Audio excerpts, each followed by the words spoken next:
Neste vídeo, falaremos sobre aquele momento decisivo na história de Israel, quando eles decidiram trocar Deus por um rei humano.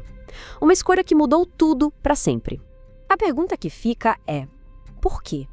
Por que um povo que tinha Deus como seu governante direto, de repente, ia querer um rei de carne e osso? Para entender essa virada de chave, a gente precisa mergulhar no que estava acontecendo naquela época. Foi uma decisão que nasceu da crise e de um desejo, de ser igual a todo mundo. É que essa ideia de ter um rei não surgiu do nada, sabe?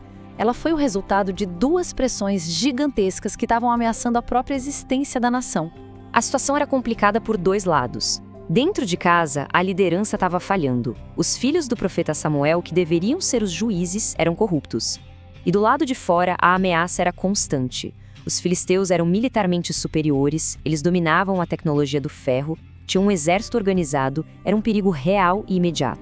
E aí, diante de todo esse caos, os anciãos de Israel se juntam e fazem um pedido formal. Um pedido que, vamos ser sinceros, era revolucionário para eles. E essa frase resume tudo.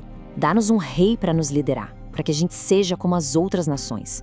O que eles queriam, no fundo, era um líder visível, um general para comandar o exército nas batalhas.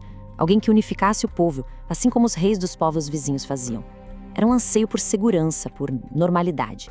O profeta Samuel, claro, sentiu o golpe. Ele levou para o lado pessoal, achou que o povo estava rejeitando ele, mas Deus chega e esclarece o ponto principal. Samuel, não é você que eles rejeitaram.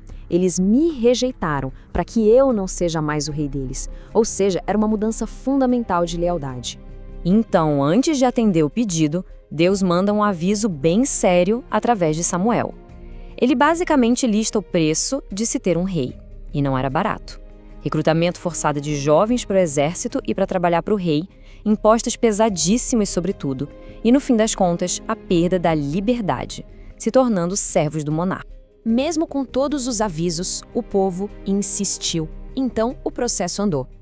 E a escolha do primeiro rei, Saul, foi quase um drama, sabe? Um evento muito bem orquestrado em 3 atos. Primeiro, teve a unção secreta. Samuel unge Saul em particular como uma escolha divina. Depois veio a parte pública. Em Mispá, na frente de todo mundo, Saul é escolhido por um sorteio sagrado. E para fechar com chave de ouro, a confirmação militar. Saul lidera o povo numa vitória espetacular e aí sim ele é aclamado por todos como rei. Foi uma mistura de vontade divina com aprovação do povo. Mas olha só que interessante, a reação não foi 100% positiva de cara. A grande maioria celebrou, gritou "Viva o rei!", mas teve um grupinho ali, uns homens de Belial, que o desprezaram e não deram o devido respeito. Isso mostra que a unidade ainda precisava ser construída. Ok, então Israel finalmente conseguiu o seu rei.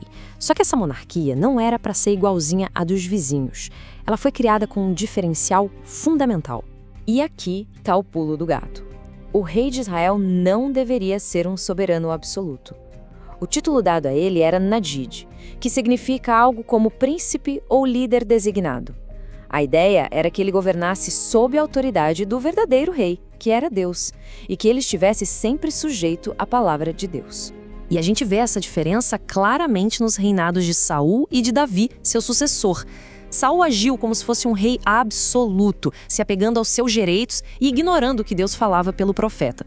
Já Davi, mesmo com todas as suas falhas, sempre reconheceu que a autoridade final era de Deus, que ele era um rei debaixo de um rei maior. Para a gente entender melhor essa mudança toda, podemos usar uma metáfora. Foi como se eles tivessem trocado uma bússola divina, que sempre aponta para o norte certo, por um capitão de navio humano.